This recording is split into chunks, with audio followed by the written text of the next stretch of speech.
دا قصه اکثر مونږ اورو چې د ولی خان کم کردار او د یتیم هغه داسې په ښه شانه دا که چې بیا یو مشر سړی او د هغه په سرو کې اوښ کې راغلی او څه پیسې یې ورکړې زه لاړ شه په دې ځان له ډوډۍ وخت دا خبره چې ده چې دا د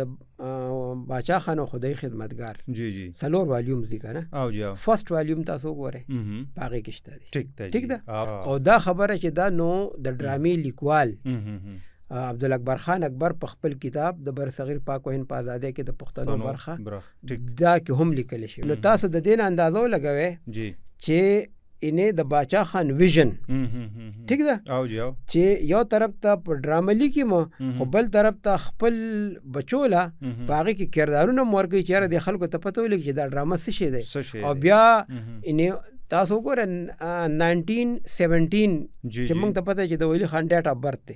ټیک ده بالکل جی. او دا ډرامې شپږشتم اوویشتم اتیشتم نه تاسو اندازه ولئ چې به د څو کالو اتنه لس کالو او بیا دومره زورور کردار چې هغه وخت کې نه ټي وي شته دی نه ریډیو شته نه څه بنیاد شته چې ډرامه څه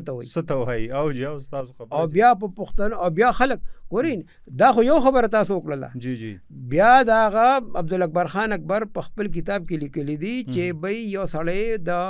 تماشګیرو نه راپاسېده او ټوپک یې ډک چې کوم هغه تربورو چې یاره دا دې څومره ظالم سړی دی نو په هغه باندې چې ډزې کوو خو خلکو ونیو چې نه دا خو تشه داسې ټوکه د ډرامه ده ډرامه ده تاسو چې د اثر وکړه نه اثر دومره